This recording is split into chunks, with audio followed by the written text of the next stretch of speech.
Boa noite, moçada que está vendo a gente pela internet, apesar da luz, viu, Luísa? Tem uma moçada que está aí, acho que 1.200 pessoas, então a gente tem que ficar para cá. Mas, boa noite para todo mundo que está aqui nesse momento. Eu, nesse momento, já chorei, já pulei, já bebi água, já voltei. E minhas companheiras, acho que já falaram muitas coisas desse momento, mas eu quero também dar um pouco de depoimento do que foi aquele momento. Em primeiro lugar, dizer que 79 não começa em 79, assim como 79 não acaba em 79. Nós temos que pensar 79 antes de 79 e a perspectiva para frente de 2009. Por que digo isso? Porque nós só podemos entender a organização político-sindical daquele período ligada, vinculada, articulada à luta de classes nesse país. Articulada no momento onde o sindicalismo corporativista, um sindicalismo que vinha da Carta del Lavoro de Mussolini, nos colocava para poder construir um sindicato que, longe de sua perspectiva corporativista, estava colado na luta da classe trabalhadora. Tínhamos que ter 20% filiados e a cada ano passava tínhamos que correr mais para poder conseguir a filiação. Hoje, cartorialmente, 5 pessoas podem fundar um sindicato. Infelizmente, volta-se nesse país os sindicatos cartoriais. E nós temos que dizer não a essa forma populista e que passa por cima da organização independente dos trabalhadores. Um outro aspecto importante que também já foi colocado aqui, e discutimos na época, queríamos ou não apoio dos Celates, e a gente discutia, será que vamos assumir o apoio financeiro da Fundação Konrad Adenauer, da social-democracia? Era uma questão que nos preocupava, mas víamos e discutindo com a companheira Leila a autonomia e o apoio político, não só para as organizações sindicais, mas para todo o plano de resistência e luta na América Latina. Assim como hoje, acabamos de sair do encontro latino-americano e nos posicionamos firmemente pela retirada das tropas brasileiras do Haiti, nos posicionamos firmemente pela autonomia do povo em Honduras, nos posicionamos firmemente contra a base militar na Colômbia, nos posicionamos firmemente contra o ensino à distância e a destruição do ensino nesse país. Portanto, o que eu quero chamar a atenção é de que há elos de luta em 79 com luta em 2009. Nós não podemos pensar a história como uma mera expressão cronológica, mas pensar a história como uma organização autônoma e independente dos trabalhadores. E naquele momento, a autossustentação financeira, para nós era uma questão política, onde saíamos de novo do país, no sentido de que a categoria se reorganizasse. No primeiro encontro de entidades sindicais, em Minas Gerais, nós éramos 4. Era Sindicato de Minas Gerais, a APAS Goiás, a APAS Bahia e a APAS São Paulo. No segundo, nós conseguimos, em Minas Gerais também, sermos 8. E tiramos uma estratégia, que era o apoio da pesquisa, a luta pela conquista do salário mínimo profissional e 30 horas, que em 86 lutamos 30 horas semanais, 10 salários mínimos, o qual projeto foi barrado pelo então senador Fernando Henrique Cardoso e, posteriormente, foi negado pelo então presidente de plantão, senhor José Sarney, este mesmo a qual hoje estamos veementemente nos colocando em relação à corrupção que se coloca nesse país.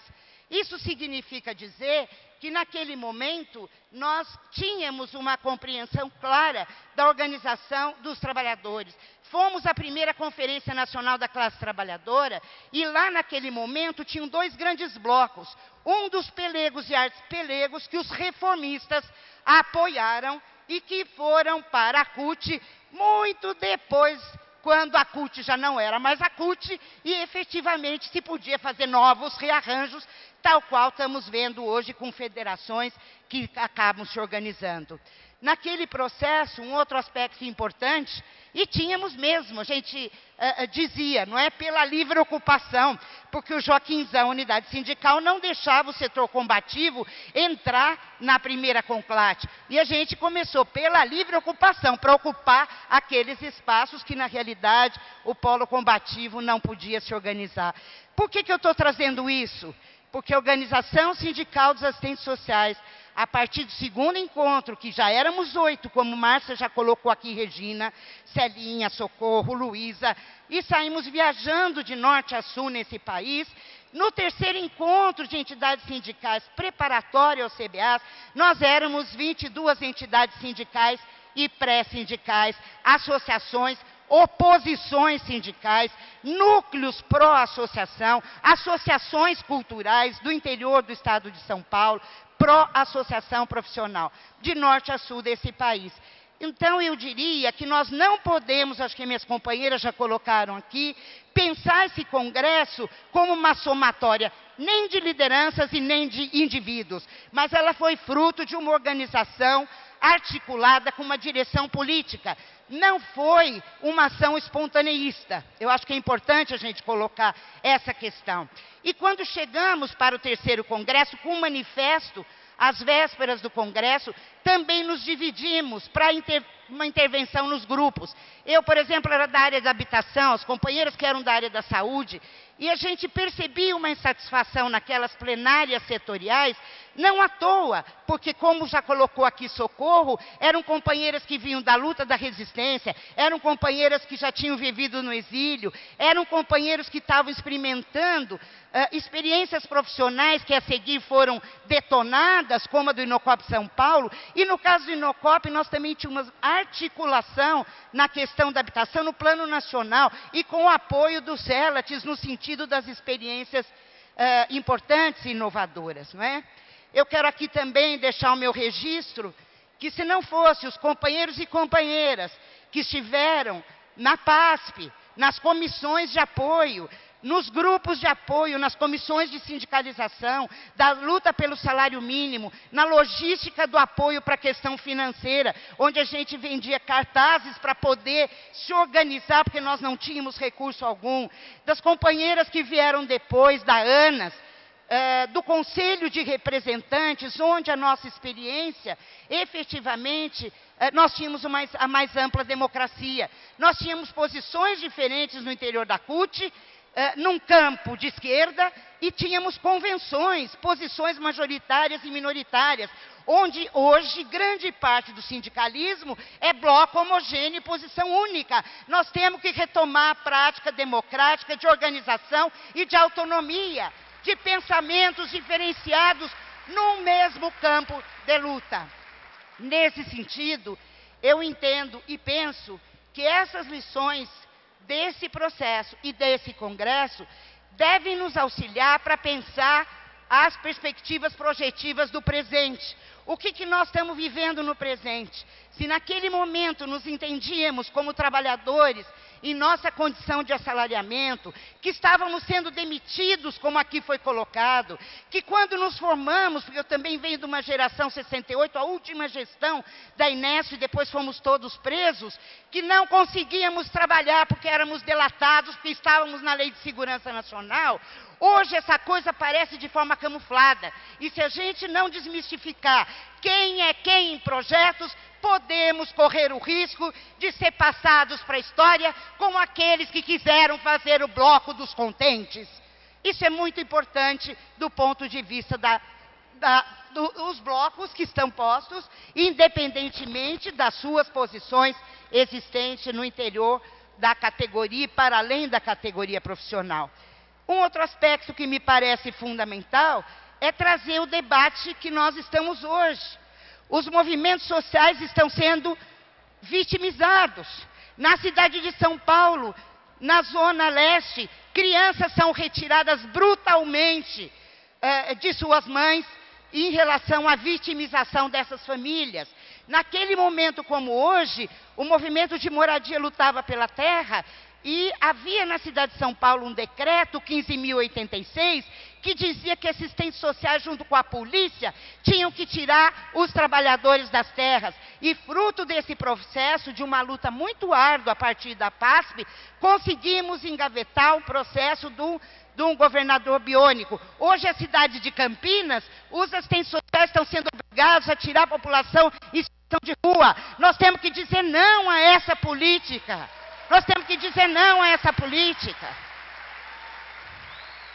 As universidades estão ampliando o ensino à distância. O caminho mercantil está sendo colocado. Nós temos que dizer não ao ensino à distância.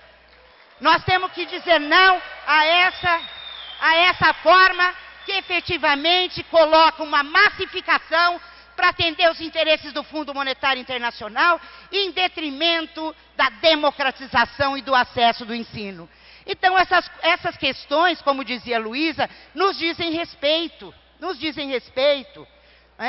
Um recurso que, na realidade, deveria estar voltado para os trabalhadores e que não chegam à sua ponta.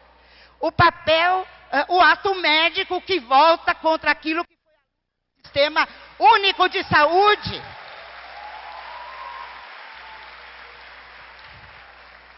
Então, o legado desse congresso é pensar e repensar cotidianamente como nós, profissionais, estudantes, e se falava aqui dos estudantes, acho que é importante lembrar, como já foi colocado aqui, que os estudantes, além do caráter autoritário, representação oficialesca da ditadura militar, também eram dois alunos por escola que ainda não tinham uma retomada da sua organização. Foi somente a partir do 4º Congresso, com a participação das CNEAs, que foi possível essa retomada e essa articulação com o movimento estudantil. E, por último, lembrar que o conjunto CRA-Cefas, que nos coibiam, que não nos possibilitavam informações a respeito dos assistentes sociais, nós tiramos uma política deliberada no campo da esquerda, para de norte a sul desse país assumirmos os conselhos regionais. Porque as eleições desse conselho eram indicações, eram pelo alto, eram com representações daquilo que a política ditatorial espalhava entre nós. E, por último, chegar nesse Anhembi não foi fácil. Nós nos perguntávamos, nós vamos entrar com um manifesto, mas como é que essa categoria poderá ou não responder? Então, essa estratégia de irmos aos grupos e percebermos aqueles elementos que já traziam organização dos assistentes sociais na saúde, na educação, na questão da moradia, não é? Da luta pela creche direta contra as mãe-crecheiras, né? Da luta contra, posteriormente, de um coronel na cidade de São Paulo, né, Luísa? Que a gente acabou entrando na questão administrativa, porque eles passaram por cima da gleba do pêssego na Zona Leste, que lutava pelo direito à terra. E nós ocupamos uma secretaria, Então, a nossa ação direta não era uma ação espontaneísta, era uma estratégia num momento de ascenso da luta de classes. E nós temos que pensar, nesse momento, onde parte do movimento social e sindical, não a massa dos trabalhadores, mas suas direções, cooptaram, sucumbiram, levam a política não mais autônoma e independente, o que nós, assistentes sociais, nos nossos locais de trabalho, estamos fazendo para que o Sindicato de Trabalhadores em Serviço Público não seja um sindicato cidadão,